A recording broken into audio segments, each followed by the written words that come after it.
That morning at 9:47, my phone buzzed with a text from my husband. "Happy Valentine's Day, baby. I'm stuck at the site. Can't wait to celebrate tonight. I love you." I was standing in the back office of my restaurant when I glanced out into the dining room through the glass, and my heart stopped dead in my chest. He was sitting right there, just 2 tables away from my office. He was kissing a woman with long red hair, like they had done it 100 times before. I stood up ready to march across the floor straight to his table, but before I could move, someone blocked my path and whispered, "Wait, I know the most important part hasn't even started yet. I am so grateful you've stuck with me on this journey. If this story touches your heart, let me know in the comments. Where are you watching from? Your city, your state? I'd love to connect with you." The morning of the 14th of February, 2024, a gray Wednesday, I arrived at Evangeline's kitchen at 7:30 a.m., 2 hours before the restaurant officially opened for lunch. I was determined to spend the day prepping a special Valentine's menu that would remind my husband why he had fallen in love with me. The back office smelled of flour and cinnamon from the morning's prep, and through the interior window, separating my workspace from the dining room, I could see my Aunt Susan, who also worked as my sous chef, setting the tables as the morning light filtered through the large windows facing Magazine Street in New Orleans. I had chosen a crawfish étouffée with a rich dark R for our celebration that night. Liam's favorite dish, the same one I'd made for him on our first date 5 years ago.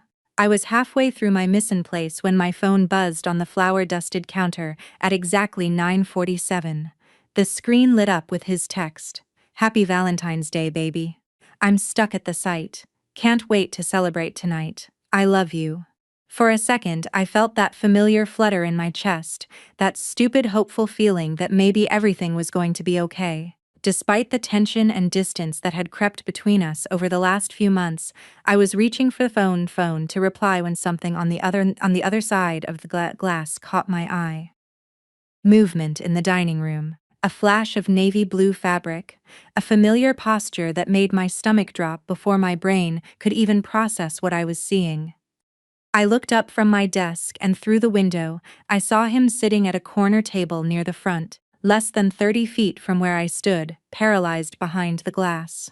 Liam was sitting in my restaurant, in the dining room of Evangeline's kitchen, the place I worked every single day, the exact place he was supposedly avoiding this morning, because he was stuck at the site. He was wearing the navy blue blazer I bought him last Christmas. The one with the subtle elbow patches, he said, made him look distinguished. He was leaning back in his chair with the casual confidence of someone who has no idea they are being watched. But he wasn't alone. The woman sitting across from him, a woman with long, vibrant red hair falling in shiny waves over her shoulders, leaned forward, her hand resting on his arm. Then she stood up, walked around the table, wrapped her arms around his neck from behind, and kissed him. It wasn't a friendly peck on the cheek. It wasn't a quick congratulations or a casual goodbye. It was a real kiss, a deep, lingering kiss that said, "I know every inch of you." The kind where she tilted her head, and he raised his hand to cup her face. Exactly the way he used to touch me before we got married. The phone slipped from my hand and clattered against the wooden desk. The screen was still lit with Liam's text about being stuck at work. Time seemed to freeze in an unbearable instant as I stood motionless behind the glass, unable to reconcile the loving message on the screen with the betrayal unfolding just 2 tables away in my own dining room. My mind desperately grasped at any explanation. Maybe it wasn't Liam. Maybe I was hallucinating from exhaustion. Maybe it was some elaborate surprise. But I knew that blazer. I knew the way he sat with his shoulders slightly pitched forward when he was relaxed. I knew how he touched someone's face when he kissed them, because he used to kiss me exactly like that. There was no mistaking what I was witnessing. I was about to push open the glass door, separating my office from the dining room, ready to cross those 30 feet and confront them in front of everyone. My hand was already reaching for the doorknob, my vision narrowing to a single point of burning rage when a hand gripped my shoulder from behind firmly but without roughness. I spun around, my heart racing, and found myself face-to-face with a woman I hadn't seen in almost 4 years. Detective Tara Brooks, my old friend from Tulane University, dressed in plain clothes, a black leather jacket with her police badge discreetly clipped to her belt. Her dark eyes were calm and serious, and there was something in her expression, a mix of concern and professional authority, that rooted me to the spot. "Wait," she said quietly, barely above a whisper, but with the weight of absolute certainty. "Don't go out there yet, Chloe. I know the most important part hasn't even started." She kept her hand on my shoulder, anchoring me in place when every muscle in my body was screaming at me to run out there and destroy everything. I stared at her, my vision blurring with tears I hadn't realized were already streaming down my face. My whole body was trembling. "Tara, what? How?" My voice came out as a choked whisper. "I was having a coffee at the bar," she said, nodding toward the back counter where a half-finished ceramic mug sat next to an open newspaper. "I come in on my days off sometimes. I saw him walk in about 20 minutes ago. I saw her kiss him, and I saw your face through that glass a second ago, and I knew exactly what you were about to do." She squeezed my shoulder tighter. "Chloe, if you confront him right now, if you march out there empty-handed and without hard proof, you're going to tip him off. You will lose any chance to find out what he's really up to. Trust me. I've worked enough domestic cases to know that men arrogant enough to cheat on their wives in their own restaurants are usually capable of much worse." "I need to know what's going on," I whispered, my voice breaking. Tara's expression softened just a fraction. "Then go home," she said firmly. "Go right now while he thinks you're still here working. Go through his things, his home office, his computer, his phone records if you can access them. Find the evidence, document everything, take photos, save emails, make copies, and then call me." She pulled a business card from her jacket pocket and slipped it between my trembling fingers. "But if you confront him now in public, without proof and out of control, he will deny everything. He'll make you look paranoid and unstable. He will erase his tracks before you even know what you're looking for. Do not give him that power." I looked back through the glass and saw that Liam had already stood up. He was pulling his wallet from his pocket and tossing a $20 bill onto the table. The woman with the red hair was already heading toward the door. Tara was right. If I went out there now, I'd get nothing but denials and excuses. But if I kept my mouth shut, if I went home and searched his office while he thought I was busy here, maybe I'd find the truth. "Okay," I whispered. "Okay." Tara squeezed my shoulder one last time. "Be smart, Chloe. Use your head and call me when you have something." The second Liam walked out the front door at 9:52 a.m., I grabbed my coat and keys with shaking hands. I didn't say goodbye to Aunt Susan. I didn't turn off the stove. I untied my apron as I stumbled out the back door into the damp, chilly New Orleans morning. The drive to our house in Uptown should have taken 15 minutes. I did it in 10. When I pulled into the driveway, Liam's car wasn't there. I unlocked the front door and walked into the oppressive silence where everything looked normal. The wedding photos on the wall, the throw pillows on the couch, the coffee mug in the sink, except nothing was normal anymore. I went straight to Liam's home office and found the door slightly ajar. On his desk were papers, dozens of them. The document on top was a petition for dissolution of marriage from the Orleans Parish Civil District Court, listing Liam Michael Mercer as the petitioner and Chloe Marie Landry as the respondent. It was completely filled out, signed in blue ink by him, leaving only the line for my signature blank. Beneath it was a business valuation report for Evangeline's Kitchen, appraising it at $800,000. I kept turning pages. An email from Julian Vance, Director of Acquisitions for the Crescent City Hospitality Group, dated the 3rd of November 2023. "Liam, we are ready to close as soon as you have the power of attorney.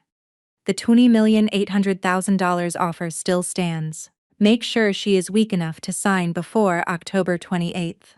Once the transfer is complete, we will wire the funds to your offshore account." Another email dated February 11 confirmed that the redhead contact will help with the emotional angle. She is on board. At the bottom of the pile, a printed screenshot of text messages and a contact name made my vision swim. Mia, my sister. The woman with the red hair was my sister. The 14th of February 2024. Wednesday 200 p.m. Home office. Liam's desk. The house is too quiet. I've been sitting here for almost 3 hours staring at these divorce papers. The appraisal. Julian Vance's emails waiting for something inside me to make sense of it all. Liam hasn't come home. His car isn't in the driveway. He's still out there with her, with Mia. And the longer I sit here, the more I realize I don't know my husband at all or my sister. The text thread with Mia's name is still on the desk, face up, accusing me.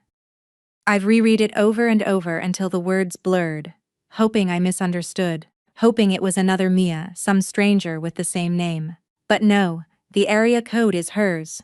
The contact photo, though slightly blurry, is her profile from 2 Christmases ago at the ugly sweater party we hosted together. My little sister, the one I helped raise after Mom died, the one who used to crawl into my bed during thunderstorms. That Mia, I need to know more. I need to know how deep this goes. I push myself out of the chair and walk over to Liam's desk. His laptop is closed, the silver logo catching the gray afternoon light filtering through the blinds. I've never touched his laptop before. He always said it was for work, boring, spreadsheets and construction contracts. Nothing that would interest me. And I believed him. I believed everything. My hands are steadier now than they were this morning. Rage does that, I suppose. It burns away the shock and leaves something colder behind. I open the laptop. The screen flickers to life, the password cursor blinking. I type in the password I've seen him use 100 times on our Netflix account. EV22. The year we got married and my grandmother's name. The year he promised to love and protect me. The screen unlocks. I'm in. The desktop is tidy. A few folders labeled work, taxes, and personal. I click the mail icon. The inbox loads. Hundreds of messages. I scroll through the subject lines looking for anything that stands out. And then I see it. Closing timeline. Julian Vance, Director of Acquisitions, Crescent City Hospitality. I click it. The email thread drops down. A chain of messages going back 4 months. The 10th of October 2023. Liam just confirming that as soon as you have POA over Evangeline's kitchen, we can close in 72 hours. The 2800. Zuzur is ready for wire. Just make sure she signs willingly. We don't want legal complications. The 3rd of November 2023. Update. Timeline is extended to 90 days. Make sure she is weak enough to sign before the deadline. Emotional pressure, health issues, whatever it takes. The redhead contact will help with the emotional angle. She is on board. The redhead contact. My pulse pounds in my ears. I scroll faster. Another email.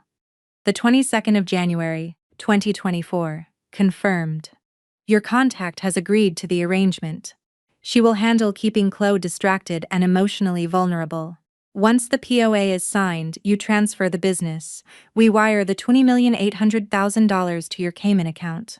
Act 47392, and you're free to start fresh with M in Nashville. Mia's table opens in cues those meal vint. Congrats, man. Mia's table. My breath catches. They are naming a restaurant after her, after my sister. The restaurant Liam promised we would open together someday. The one we talked about on our honeymoon. The one I sketched in the margins of my recipe notebooks. He's giving it to her.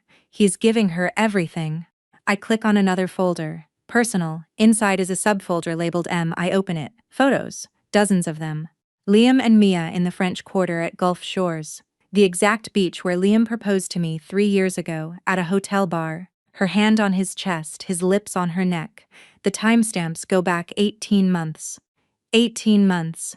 They've been doing this for 1.5 years. I feel like I'm drowning. I open the messaging app. The thread with Mia is right there. Unread messages going back weeks. I scroll to the most recent exchange. The 13th of 2024. Yesterday 11:47 p.m. Mia. Tomorrow is Valentine's Day with her, right? Are you really going to do it, Liam? Liam, relax, babe. I'll send her a sweet text in the morning to keep her calm. By October, this will all be over. You and me, Mia's table, and a baby. That's the plan. Mia, I want a baby with you, Liam. Soon. Promise me. Liam, I promise, babe. Soon. I slam the laptop shut so hard the desk shakes. My hands are shaking again, but not from shock. From a rage so deep, so absolute, it feels like my ribs are cracking. Mia wants a child with him. My sister wants a baby with my husband. She wants the life I thought I had. And Liam. Liam has been playing us both, promising me forever while stealing my family's legacy, promising her a future while lying through his teeth. But there is something else. Something in Julian Vance's email that I can't stop turning over in my head. Make sure she is weak enough to sign. Emotional pressure, health issues, whatever it takes. Health issues. I've been sick for months since November. The nausea, the sheer exhaustion, the stomach cramps that hit me every morning. I thought it was stress.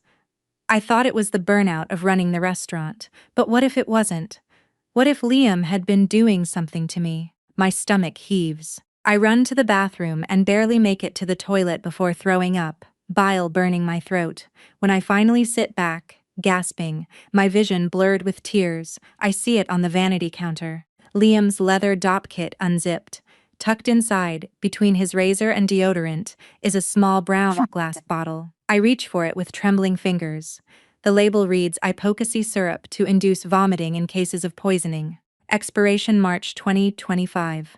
The bottle is half empty. I stare at it, my mind racing. EPAC. That's what has been making me sick. Liam has been poisoning me. Not enough to kill me, just enough to weaken me, enough to make me so desperate, so exhausted that I'd be willing to sign anything just to make it stop.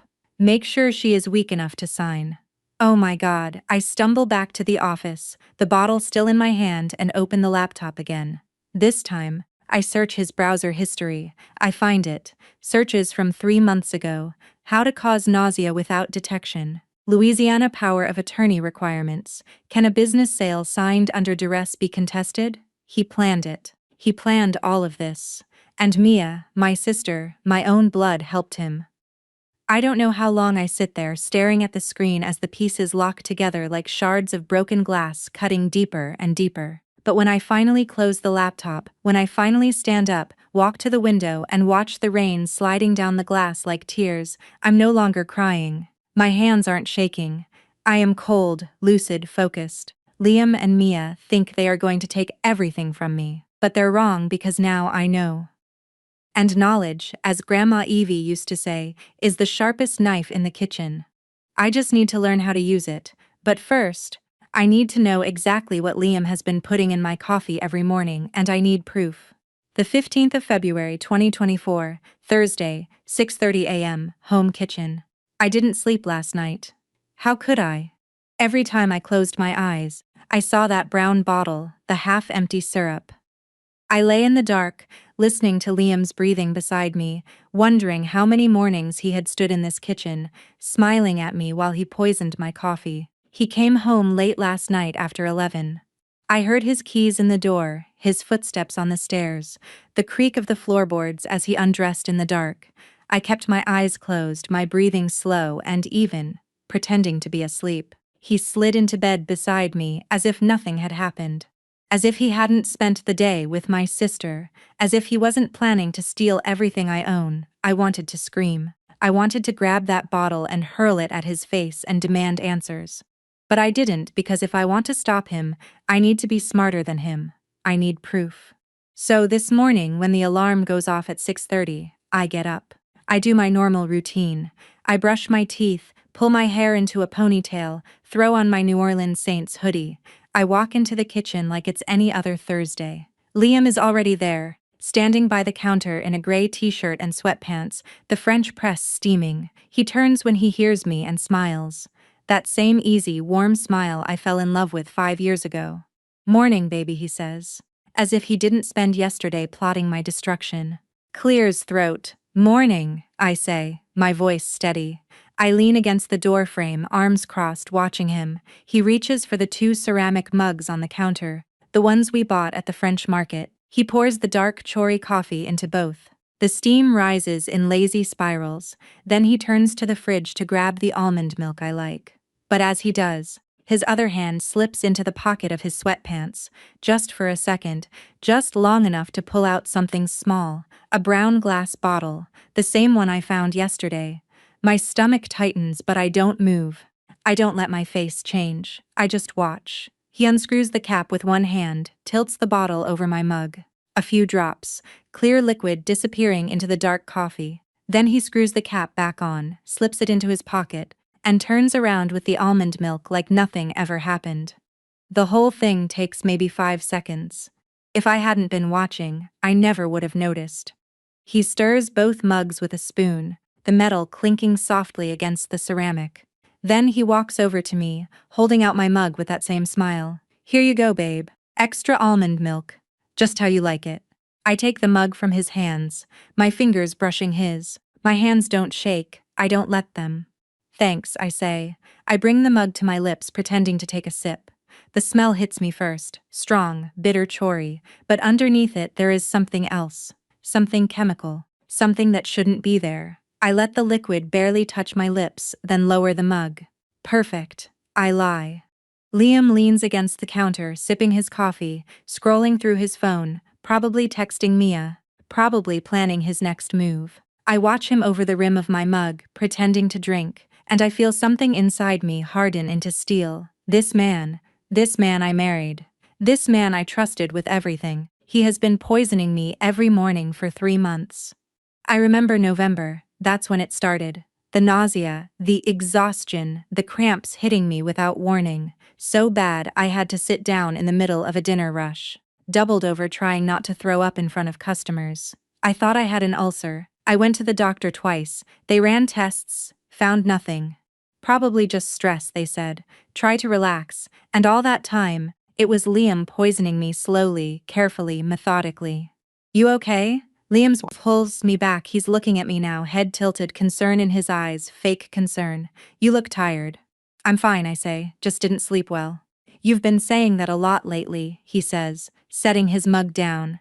He steps toward me and reaches out to tuck a stray lock of hair behind my ear. His touch makes my skin crawl. Maybe you should take a day off. Let Carmen run the lunch service. You need to rest. Rest so I'm weaker, easier to control.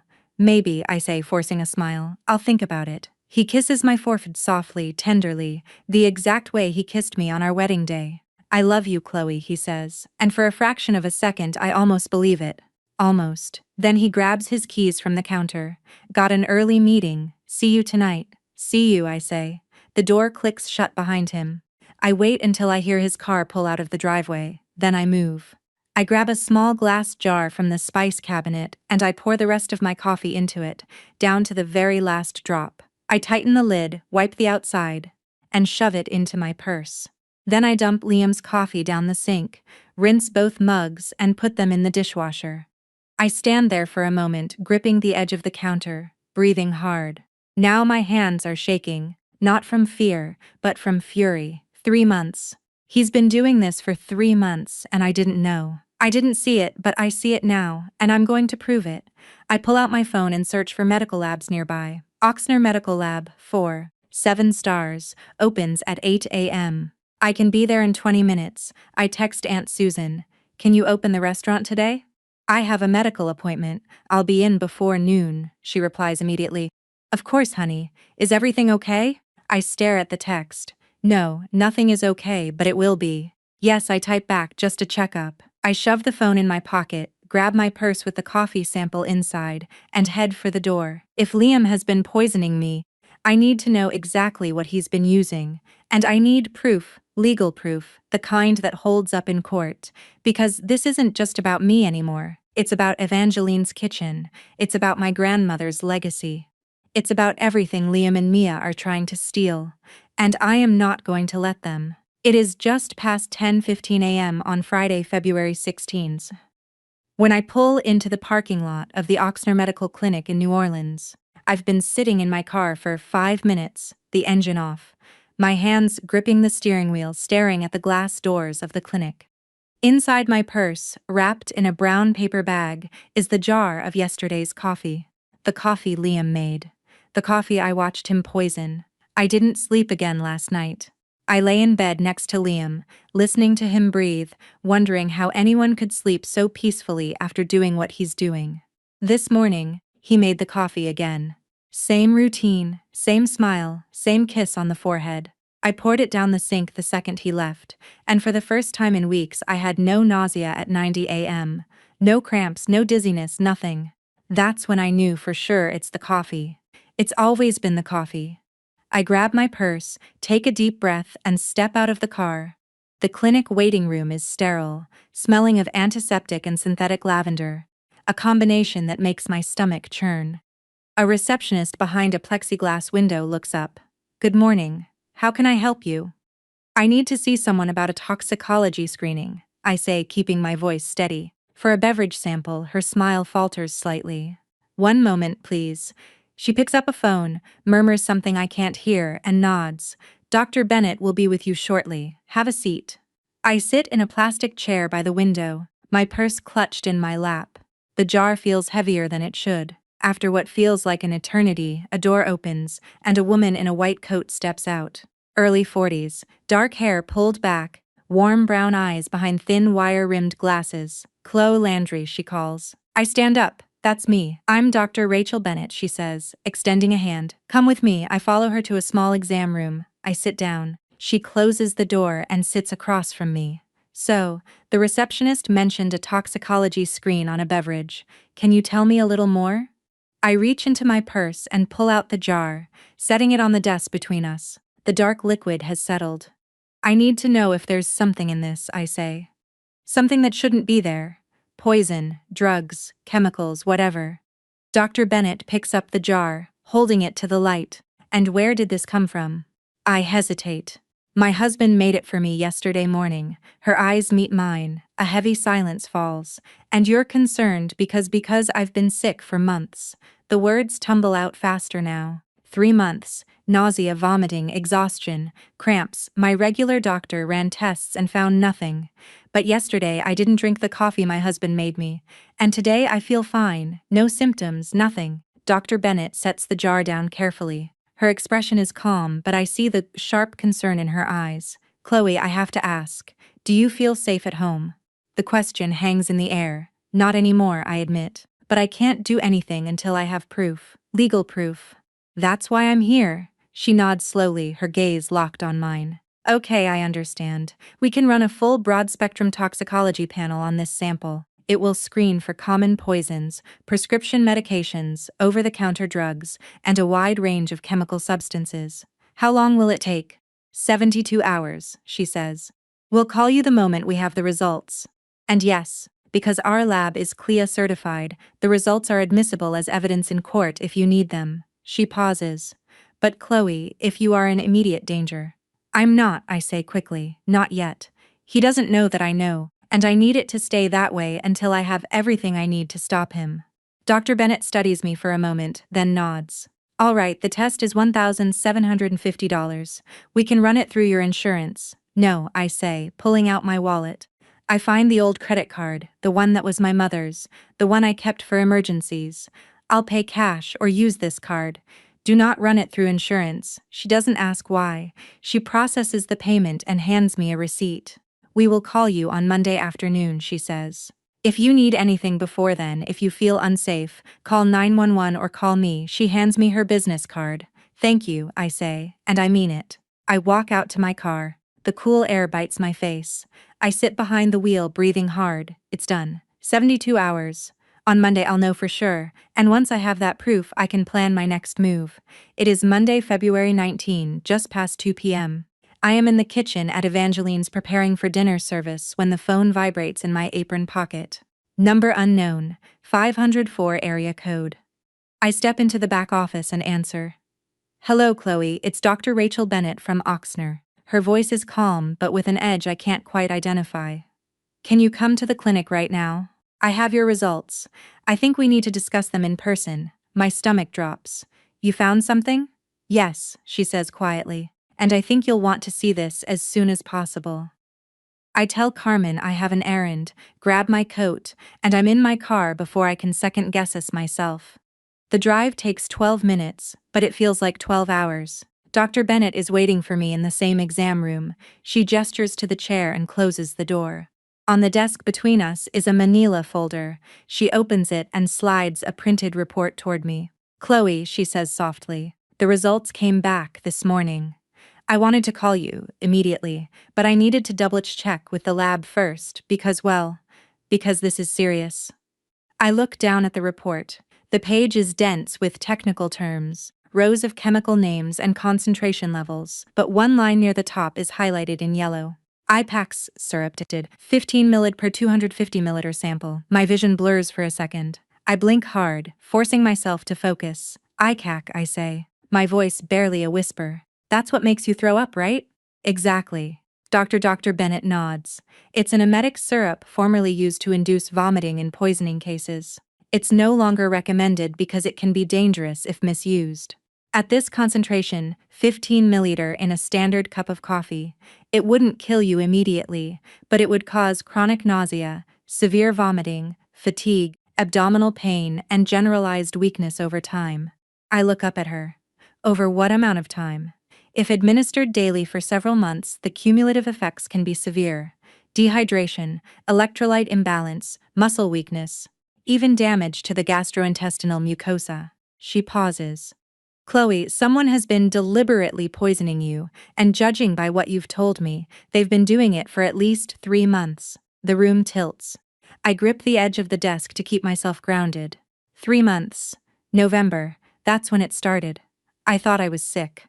I thought it was stress. I thought it was my fault. But it was Liam. Every morning for 3 months he smiled at me, kissed me, handed me a cup of coffee, and poisoned me. Chloe, Dr. Bennett says, leaning forward, her voice firm but kind.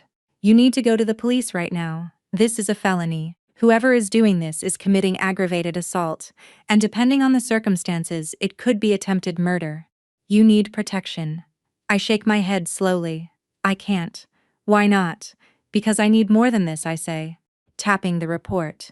I need more proof. I need to know exactly what he's planning. If I go to the police now, he'll just deny it. He'll say I'm making it up or that I put the IPAC in the coffee myself to frame him. He's smart, he has money, he has lawyers, and he's already planning to take everything from me. Dr. Bennett's face hardens. Chloe, if he's poisoning you, this could escalate. You are in danger. I know, I say quietly, but I don't drink his coffee anymore. He doesn't know that I know, and I need him to stay in the dark until I have everything I need to stop him permanently. She studies me for a long moment, then nods slowly. All right, but promise me if you feel unsafe, if anything changes, you call 911 or you call me. She takes out a business card and writes a second number on the back. That's my personal cell, day or night. I take the card, fold the report carefully, and put both in my purse. Thank you, Dr. Bennett, for everything. I walk back to my car, the report feeling like a brick in my purse, proof of what Liam has done. Proof that he has been systematically breaking me down, weakening me, making me desperate all, so I would sign over Evangeline's kitchen without a fight. Make sure she is weak enough to sign. That's what Julian Vance's email said. And Liam complied. I sit in the driver's seat, hands on the wheel, staring into space. The rage I've carried for the last 5 days crystallizes into something sharper, colder. Liam thinks he's winning. He thinks he's broken me. But he's wrong because now I have proof. Legal, documented, lab-certified proof. And that changes everything. Liam and Mia think I'm too weak to fight. They didn't count on me finding that bottle. They didn't count on me testing the coffee. And they certainly didn't count on me having a backup plan because I do. I always have. Grandma Evie made sure of that. Grandma didn't just leave me the restaurant. She left me something else. Something Liam, Mia, and Julian Vance know nothing about. Something I haven't touched in 5 years. But now it is time to use it. It is Tuesday, February 20, just past 7:00 p.m.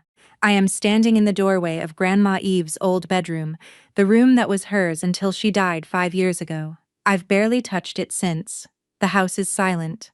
Liam texted an hour ago saying he was working late, which means he's with Mia. I don't care anymore. Let him dig his own grave. The room still faintly smells of her perfume. Chanel No. 5. The walls are covered in old photographs. Evangeline's kitchen in its early days. A tiny joint on Magazine Street. Grandma in her apron, flour on her cheeks, smiling at the camera. Mia's a little girl standing on a stool beside her, learning to stir a roux. I miss her. God, I miss her. She would know what to do. I walk over to the old wooden dresser in the corner. On top, in a place of honor, sits her recipe book.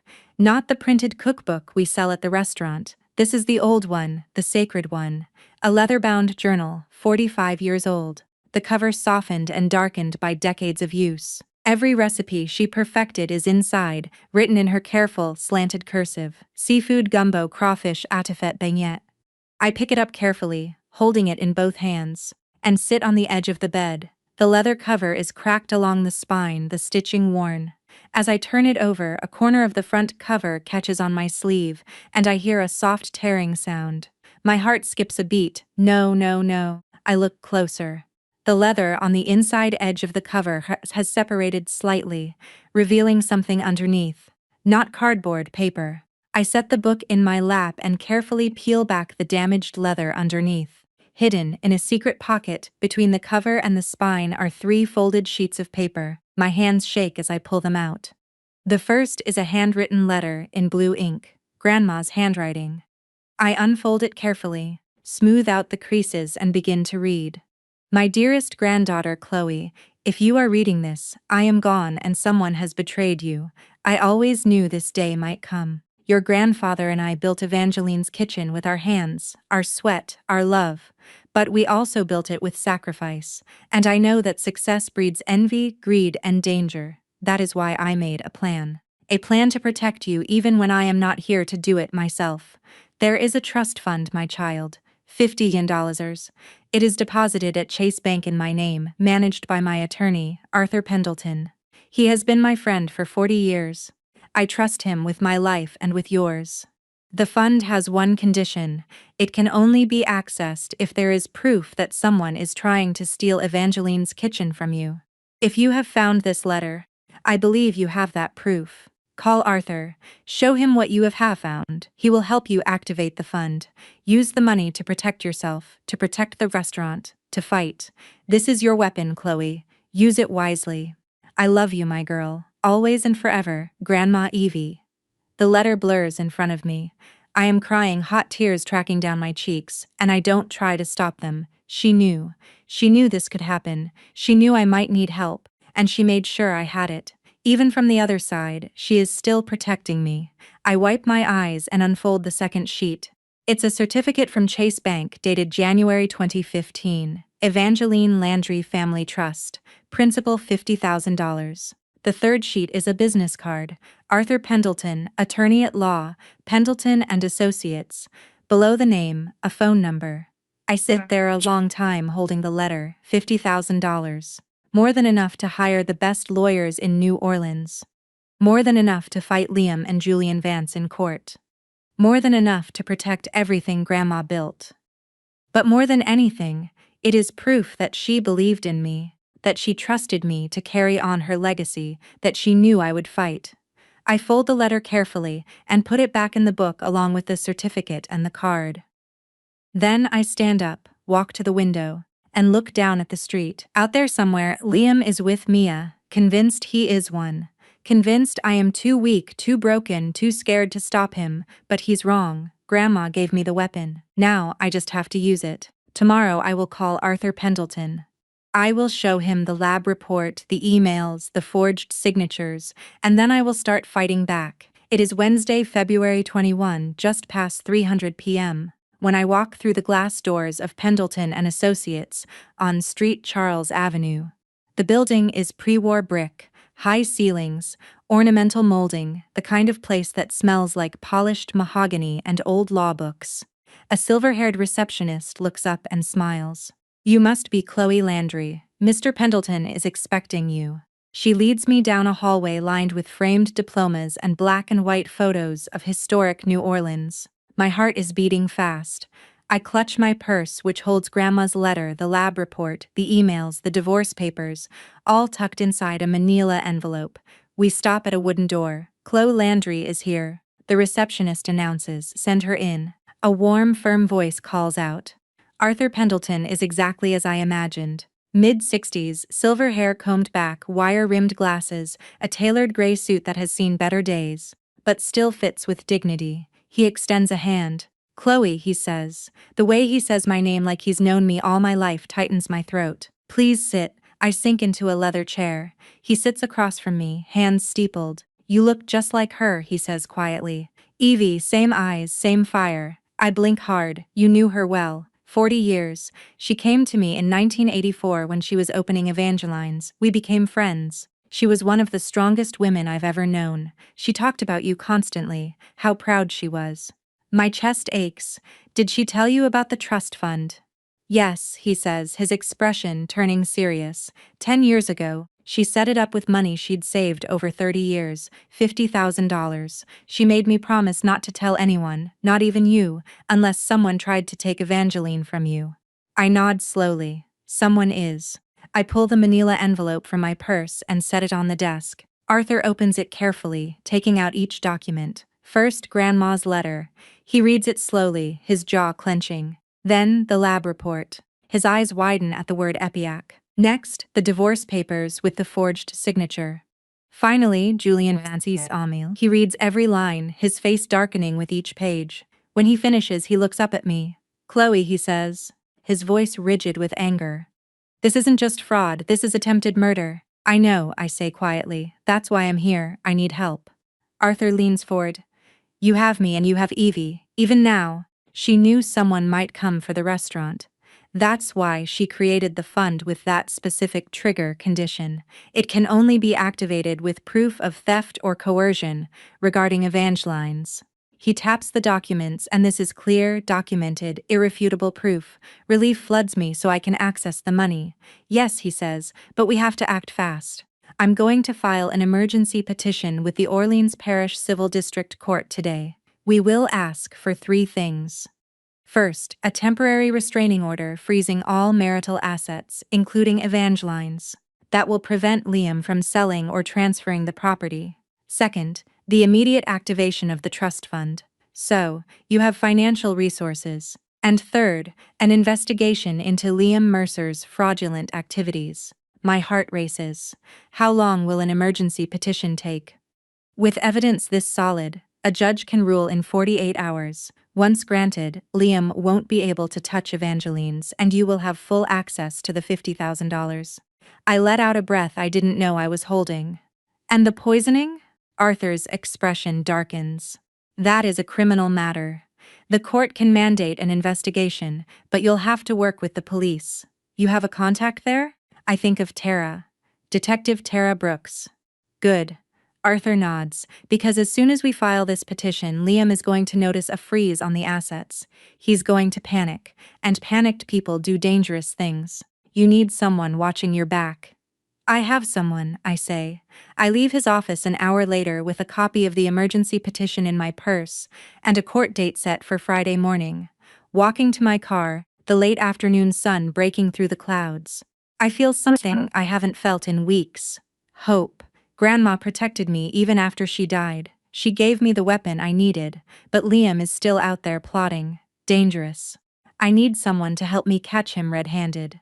I pull out my phone and dial Tara's number.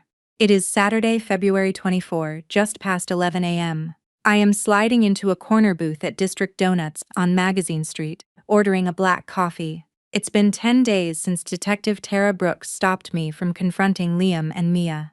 Now I am here because I finally have concrete proof. Yesterday, the court granted Arthur's emergency petition. Liam can no longer touch Evangeline's kitchen. The restraining order is in effect and Grandma's trust fund is active. But a restraining order isn't enough. I need Liam in prison.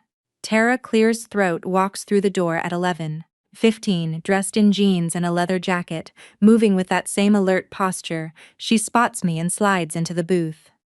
Chloe, she says quietly, how are you holding up? I'm holding up because you stopped me that day, I say. Thank you, she nods. What did you find? I pull out a thick minute holder and sliced it across the table. I found a lot more than an affair. Liam has been systematically poisoning me for 3 months. He conspired with a corporate buyer named Julian Vance to steal my restaurant through fraud, and he's planning something worse. Tara's expression shifts into pure professional focus as she opens the folder. I watch her eyes widen at the toxicology report. Her jaw tightens as she reads the emails. My God, Tara mutters. How long was he doing this? 3 months, November to February, every morning he put IPAC in my coffee. I thought I was just sick. All that time he was weakening me so I'd be too exhausted to fight when he stole the restaurant. Tara reads the emails out loud, softly. Make sure she is weak enough to sign. The IPAC is working. She's losing weight. She puts the papers down and looks at me with sheer fury. This is attempted murder. Poisoning someone to coerce them is aggravated battery at a minimum. We could be looking at attempted homicide. She taps Julian's email, and Julian Vance goes down as an accomplice. Conspiracy, financial exploitation, serious prison time. There's more, I say, pulling out the forged divorce petition, the $20,800,000 appraisal, and the fake fertility documents Liam gave Mia. Tara reviews everything methodically. The two mend. This is one of the most well-documented cases of domestic abuse and fraud I've seen in 10 years. Tara exhales slowly.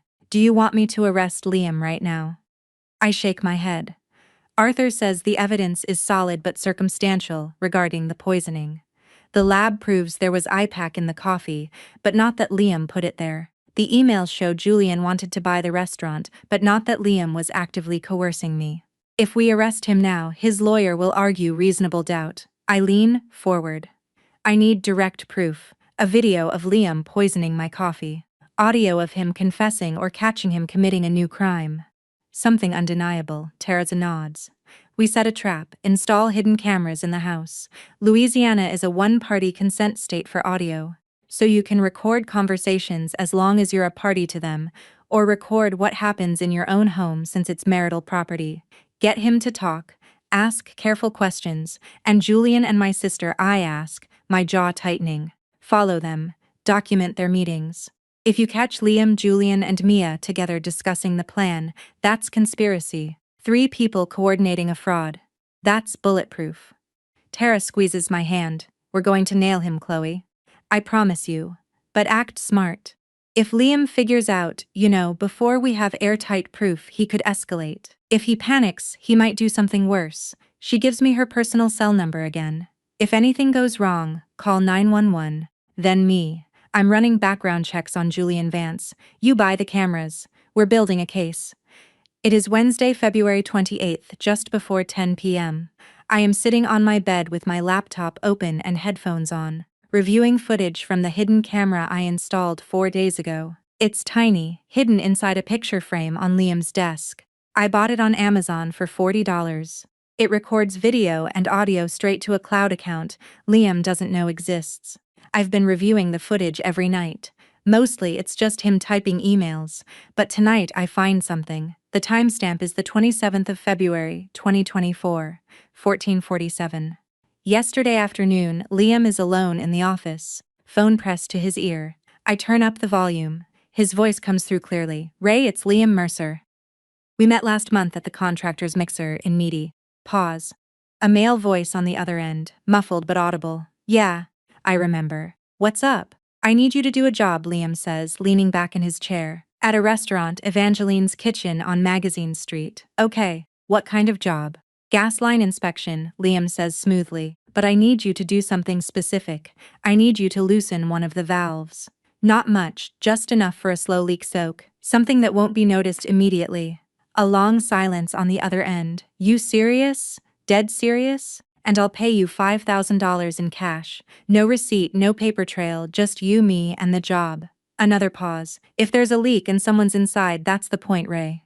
Liam interrupts. His voice is cold, calm, like he's ordering takeout. I need you to do it the night of October 28th around 8 last p.m. I'll make sure she's alone in the kitchen after closing.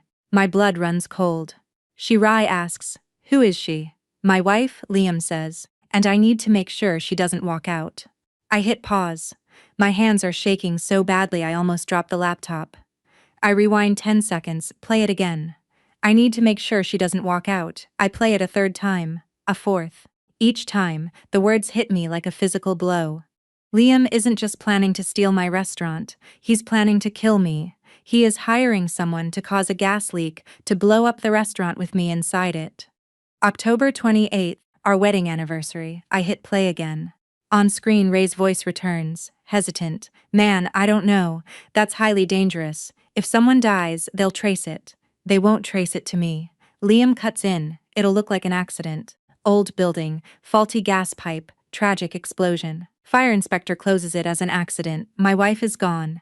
I inherit the restaurant as a grieving widower. Sell the lot the next day. Clean, simple, and you get $5,000.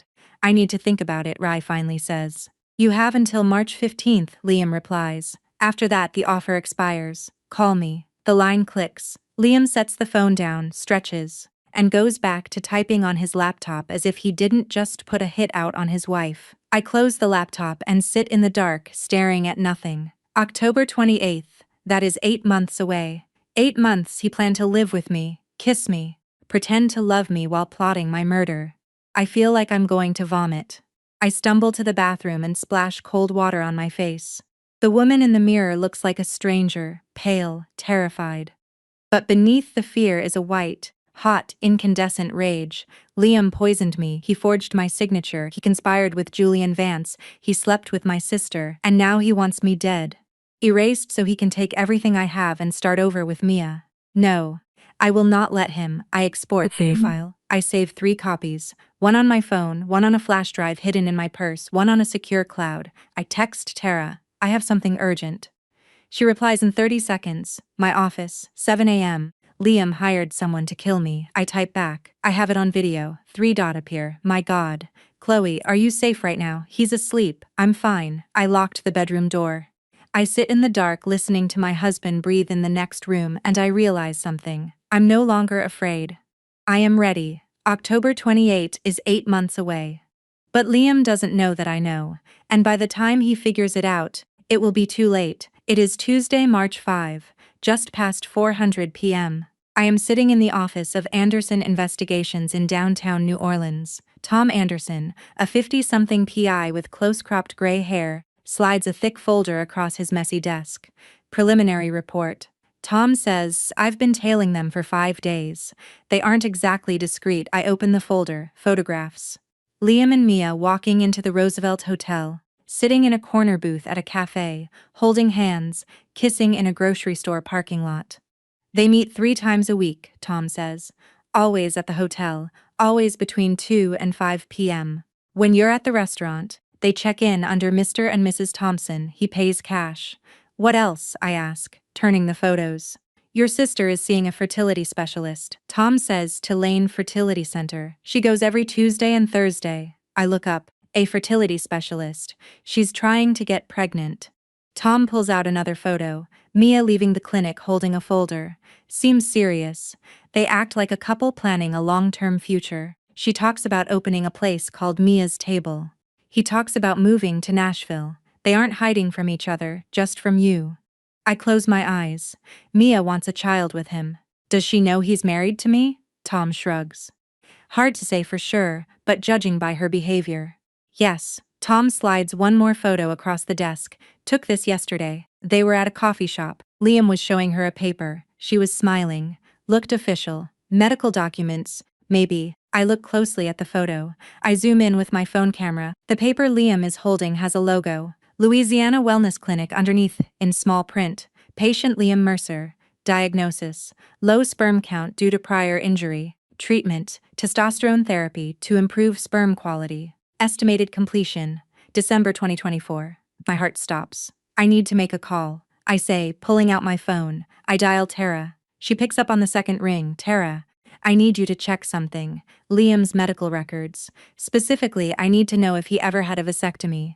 Pause. Why? Because I think he's lying to Mia. He gave her fake medical documents saying he's being treated for low sperm count. I need to know the truth.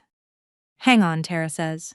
I hear typing. Since we opened the criminal investigation last week, I have a warrant for his records. Give me a minute. Okay, Liam Michael Mercer, date of birth, the 12th of April, 1988. A pause. My God, Chloe, what? He had a vasectomy. Tara says slowly. The 15th of August, 2019 at Tulane Medical Center. Permanent sterilization procedure. No reversals on record, 2019. 3 years before he married me. 5 years before he promised Mia a baby. He lied. I whisper. He told me he just wasn't ready for kids yet, and if he gave your sister fake medical records saying he's in fertility treatment, he's lying to her too. Tara says. I hang up, my hands trembling. Tom is watching me. Bad news. He had a vasectomy 5 years ago. He's been lying to us both. I open my laptop and access the cloud where I stored Liam's texts. I find a message to Julian Vance from February 25. Keep them hopeful, man. Hope is the best drug. As long as Chloe thinks I'll give her kids someday, she won't leave. And as long as Mia thinks she's getting pregnant, she'll do whatever I ask. Easy. I read it 3 times. My vision blurs. Liam doesn't love me. He doesn't love Mia. He doesn't love anyone. He has been using us both. Playing us with promises he never intended to keep. Poisoning me to steal my restaurant. Lying to Mia to use her as a pawn. And all the while planning to kill me, inherit the money and vanish. Mia is just like me. The difference is she doesn't know it yet. Keep tailing them. I tell Tom, I need everything. Photos, recordings, schedules, everything. 7.5 months have passed since I found that video. 7 months of planning, waiting, gathering evidence, and preparing for this exact moment. After I gave the video to Tara in March, we made a plan, a long one. Tara wanted to arrest Liam immediately, but I convinced her to wait. If we arrested him too early, he'd get a good lawyer. He'd claim he never intended to go through with it, that it was just talk. But if we waited, if we let him believe his plan was still in motion, if we caught him at the scene expecting me to die, we'd have him dead to rights. Conspiracy, attempted murder, no room for interpretation, so we waited. Tara tracked down Ray Cobb, the hitman, and interviewed him secretly. Ray confessed everything. Liam paid him $5,000 cash to loosen the gas valve at Evangeline. Ray was supposed to do it 3 days before October 28th. Then Liam would ensure I was alone in the kitchen that night. The gas would leak. I'd turn on the stove. Boom. Accidental explosion. Tragic widower inherits the restaurant. Except I know. And now 3 days before October 28th. It's time to make sure the plan doesn't work. It is Friday, October 25, just past 2 p.m. I am standing in my kitchen, phone to my ear. Energy Gas customer service. This is Brenda. How can I help you? Hi, I say, keeping my voice calm. I'm calling from Evangeline's kitchen on Magazine Street. I think there might be a gas leak. I've been smelling gas near the stove for 2 days. Ma'am, we take this very seriously. I'll dispatch a technician immediately. 50 minutes later, a white energy van pulls up. A man in a blue uniform walks in with a gas detector. Eddie Parker, he says. I lead him to the kitchen. He scans the pipes. After a moment, he frowns. Ma'am, you were right to call this valve.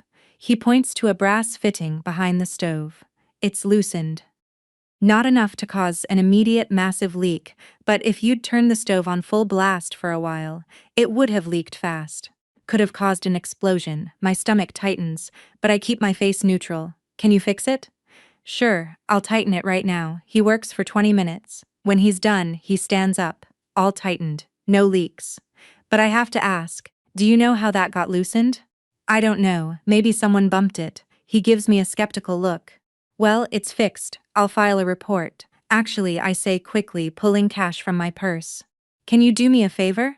My husband is really paranoid about these things. If he finds out I called the gas company, he'll make a huge scene. Could you not file the report? Just keep it between us. Eddie looks at the money, then at me. Ma'am, I'm supposed to file every service call. I know, I say, but it's fixed. I just want to avoid drama at home. He hesitates, then pockets the cash. All right, but if you smell gas again, you call immediately. Once he leaves, I breathe a long sigh. Step 1, done, the valve is fixed. But Liam and Ray don't know that. They think the bomb is still armed. However, I need insurance. I need to be able to control the gas line myself in case anything goes wrong. So I make another call. David Walsh, a retired gas engineer Tara recommended. Highly discreet, David arrives 6 p.m. He installs a smart motorized shut-off valve behind the stove, synced to an app on my phone. 2 hours of work, $1,000, he says. I hand him the cash from Grandma's trust fund. Download this app, he says, handing me his phone. See the emergency shut-off. You press that, the valve closes instantly. No gas flows. Stove won't light, everything stops. Perfect. I test it 3 times. The valve clicks shut, then opens. The kitchen is safe, the valve is under my control, and Liam has no idea. I walk to the front window and look out at Magazine Street. In 3 days, Liam will walk through that door expecting me to die, expecting to inherit everything, but he is wrong. October 28th won't be the day I die. It will be the day Liam Mercer is caught, and I will be the one holding the match. It is Sunday, October 27 at 7:00 p.m. I am sitting alone in the back office of Evangeline's. Tomorrow is October 28th. Tomorrow is the day Liam planned to kill me. Tomorrow is the day it all ends. The restaurant is closed on Sundays.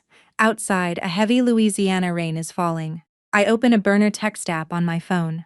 I'm going to use it to set a trap for my sister. A part of me, that stupid, sentimental part, wants to call her, warn her, tell her Liam is using her, lying to her, and will abandon her the second he gets the money. Tell her about the vasectomy, the fake medical records. But I can't because Mia made her choices.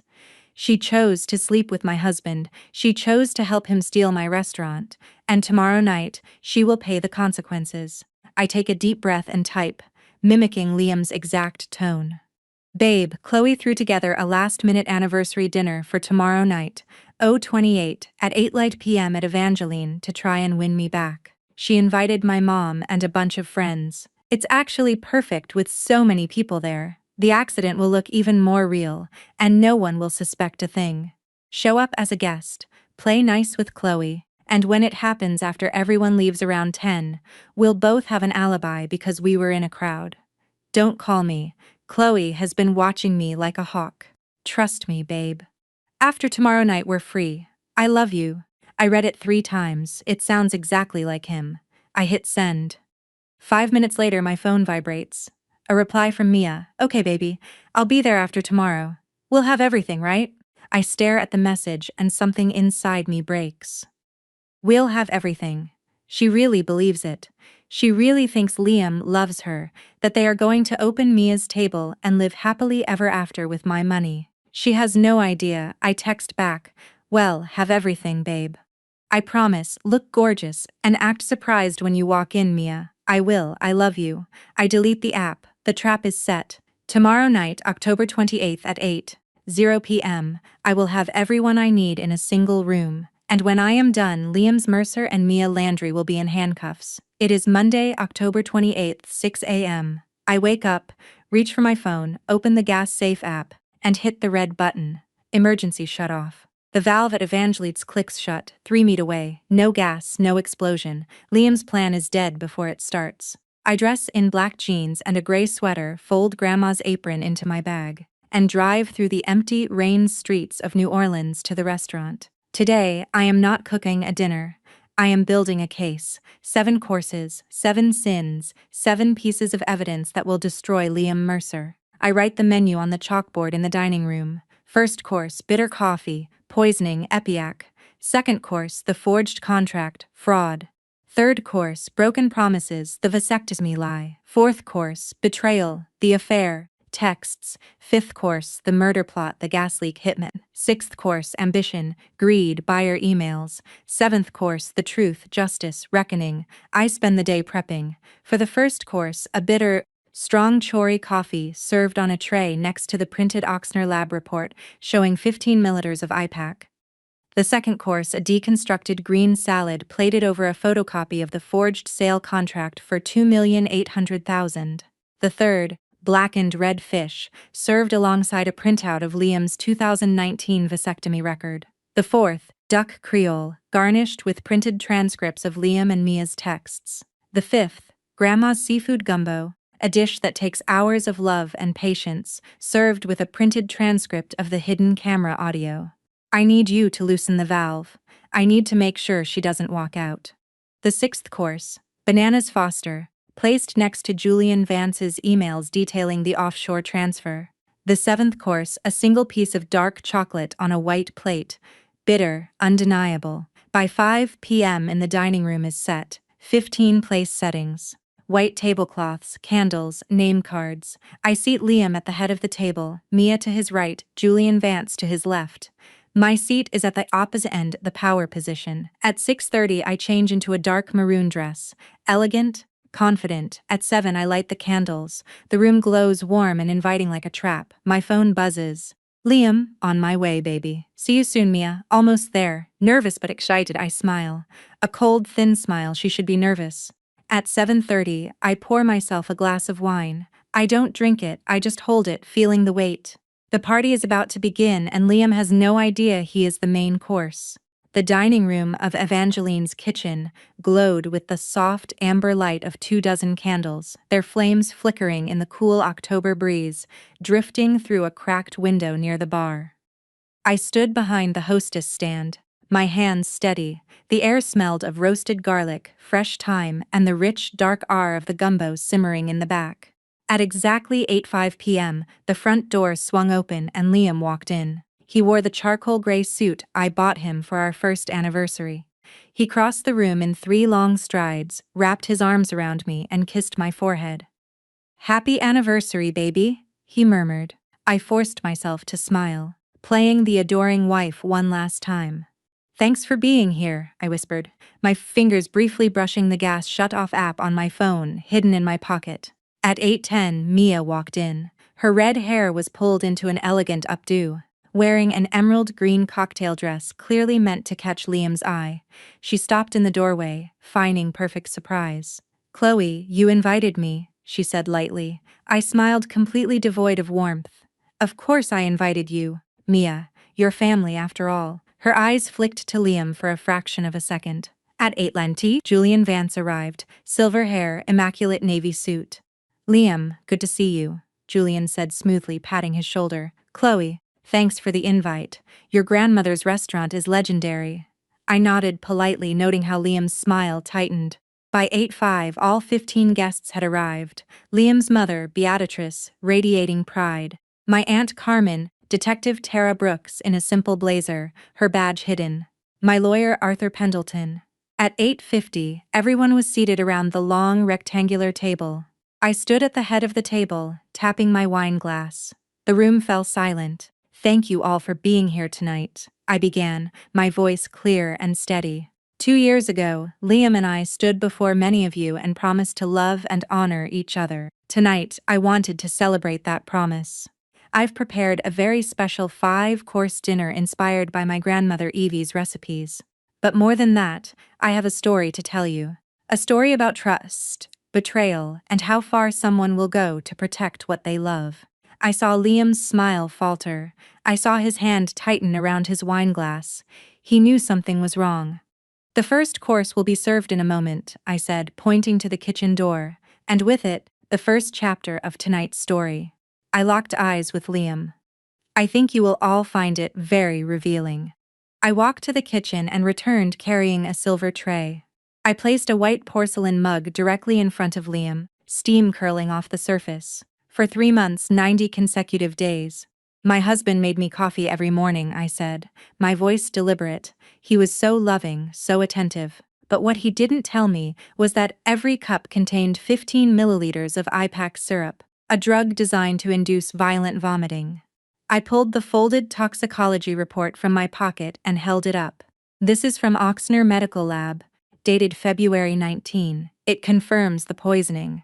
Liam systematically weakened me so I wouldn't be able to fight what came next. Liam's face went pale. His knuckles turned white, gripping the table, but I didn't give him time to speak. I moved to the laptop on the side table and projected the first email onto the wall behind me. "The second truth is about theft," I said cleanly. "This is an email from Julian Vance, dated November 3. It says, 'Make sure she is weak enough to sign before October 28th. And here is Liam's reply. "The IPAC is working, she's losing weight and barely has the energy to run the kitchen. By April, we'll have it all." I turned to Julian, whose face had gone rigid with poorly concealed fury. "You offered $2,000,000, $800,000 for my restaurant, Mr. Vance. You thought I'd never find out." Julian stood up abruptly, but Tara Brooks stepped forward from her position near the door, her hand resting on her badge. "Sit down," she ordered quietly. "You aren't going anywhere." I split the projector screen between 2 medical documents. "The third truth is the lies Liam told my sister." I turned to Mia, whose confusion was written plainly on her face. On the left is a fertility report from Louisiana Wellness Clinic, stating Liam has a low sperm count and is undergoing treatment. On the right is his actual medical record from Tulane Medical Center, dated the 15th of August 2019, a vasectomy performed 5 years ago. I let the silence stretch for 3 agonizing seconds. Louisiana Wellness Clinic doesn't exist, Mia. Liam fabricated that document to keep you hopeful, to keep you under his control. He never intended to give you a child. He was using you. Mia's face crumbled. Tears spilled down her cheeks as she turned to Liam. Is it true? She whispered. Liam said nothing, a muscle pulsing in his jaw. The fourth truth, I continued as a cascade of photos hit the screen. Liam and Mia kissing in the Roosevelt Hotel, holding hands in the quarter. These were taken by a private investigator. My sister and my husband carrying on an affair while living under my roof. Beatrice Mercer let out a choked sob, her hands flying to her mouth. Liam, how could you? She gasped. Mom, this isn't. Chloe is twisting everything. Liam finally found his voice, low and desperate. Am I? I pressed play on the audio file. Liam's voice filled the room through the laptop speakers. I need you to do a job for me, Ray. Loosen the gas valve behind the stove. Enough for a slow leak. Make it look like an accident. I'll pay you $5,000 in cash. October 28th. After 8 p.m. the recording ended. I held up my phone displaying the remote gas shutoff app.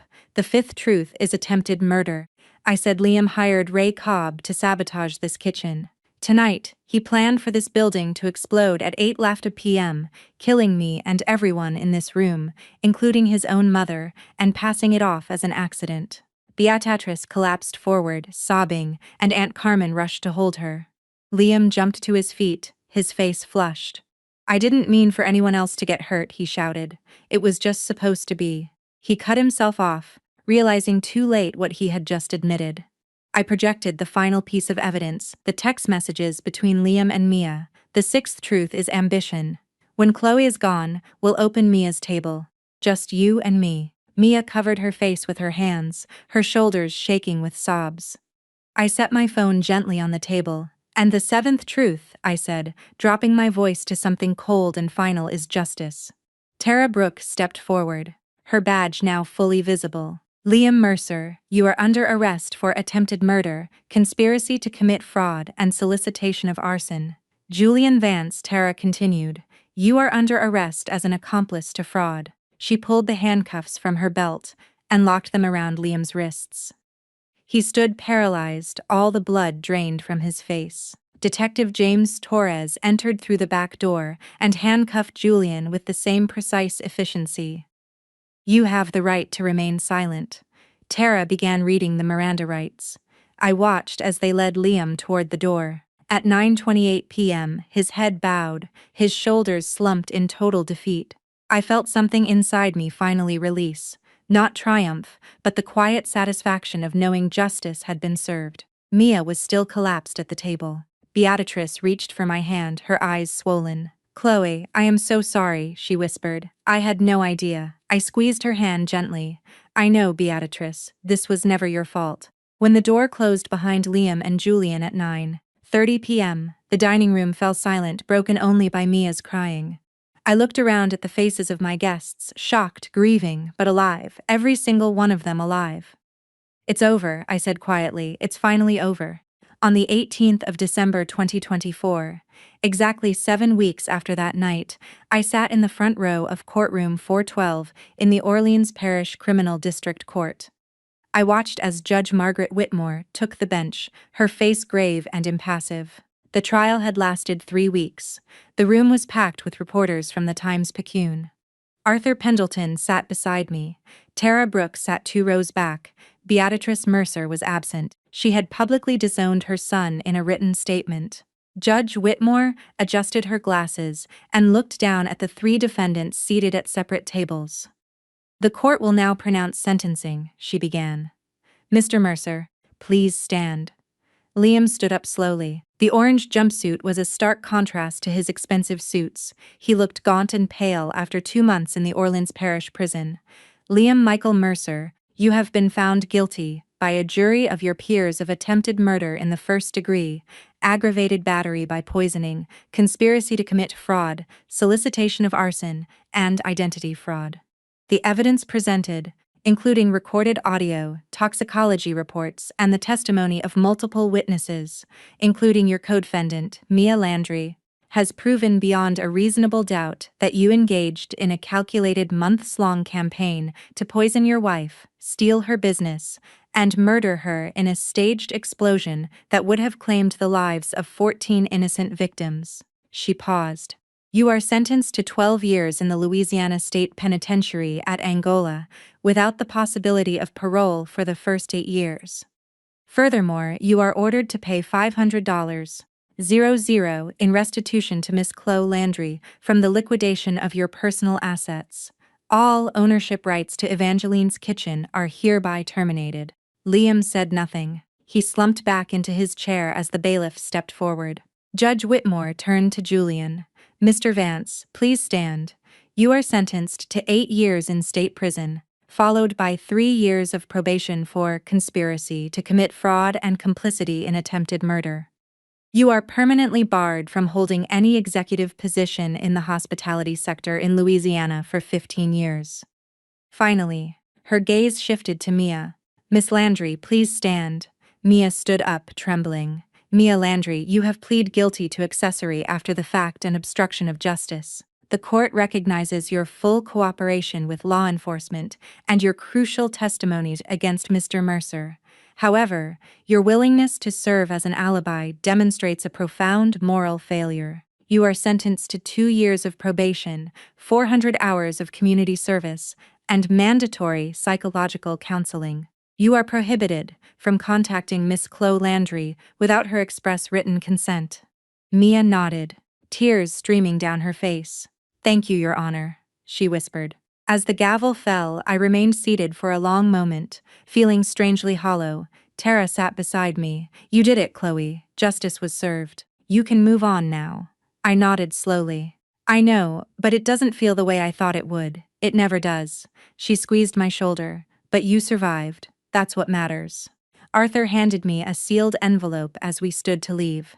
This came for you yesterday, he said from Mia. I opened it later that afternoon. Chloe, I know I don't deserve your forgiveness. I was foolish, selfish, and blind.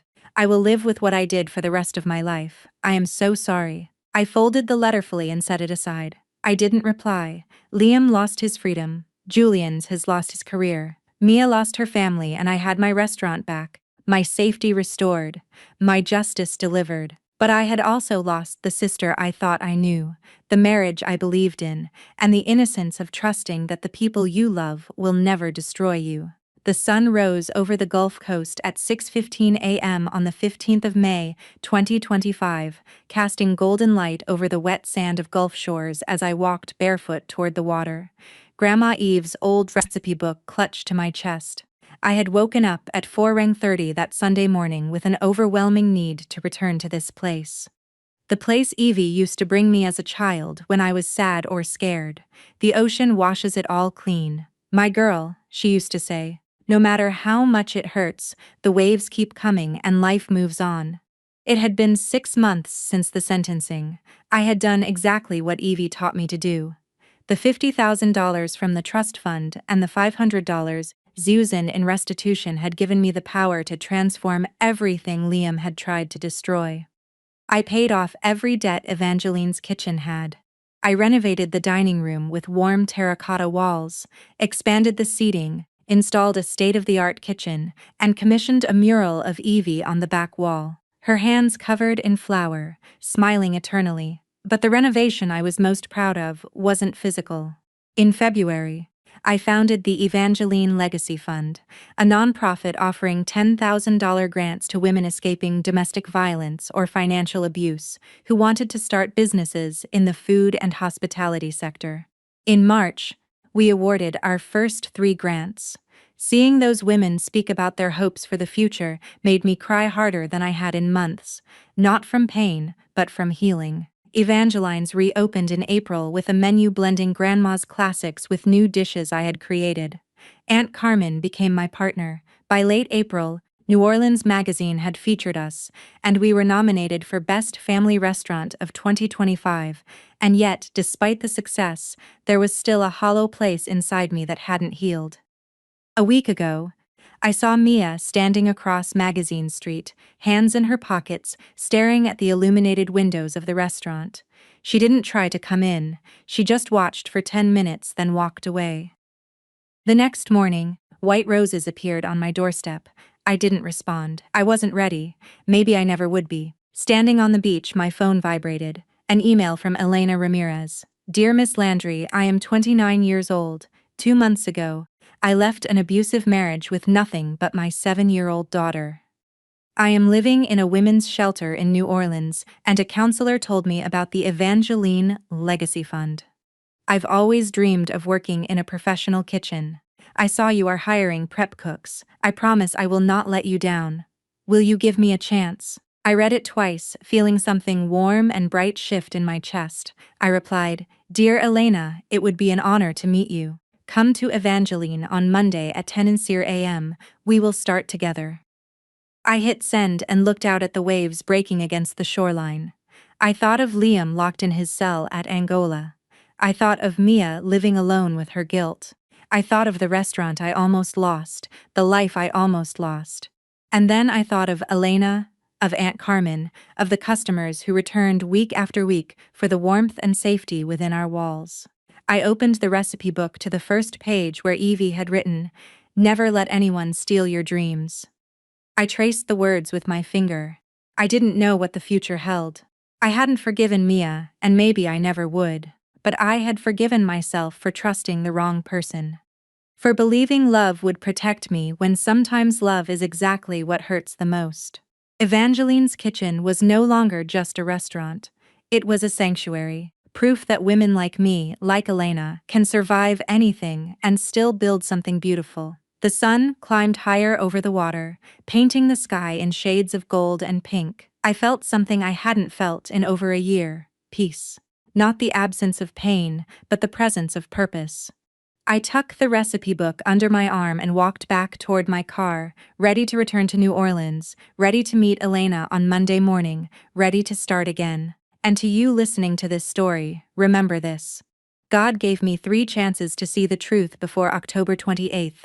The toxicology report, the hidden camera, and Mia's confession. And each time I chose to act with wisdom instead of blind rage. When family betrayal cuts the deepest, when the people you love become the ones who hurt you the most, remember that God doesn't just give us the strength to survive. He gives us the clarity to see the path forward. I turned family betrayal into justice. Not because I wanted to destroy Liam, but because I wanted to protect every woman who might come after me. Don't be like I was those first 3 months. Blind to the signs, too trusting, too willing to believe that love alone would keep me safe. Family betrayal doesn't announce itself with warning signs written in blood. It whispers in cups of coffee, in forged signatures, in the smile of someone calling you baby while planning your funeral. When you feel something isn't right, trust that instinct. My advice to you, protect your finances. Document everything, and never let love make you so vulnerable that you lose yourself. True justice, the kind that lets you sleep at night, comes from standing in a courtroom and watching the truth do its work. And most importantly, when betrayal shatters your world, remember that rebuilding doesn't mean forgetting the pain. It means transforming it into purpose. Evangeline's Kitchen doesn't just feed hungry customers anymore.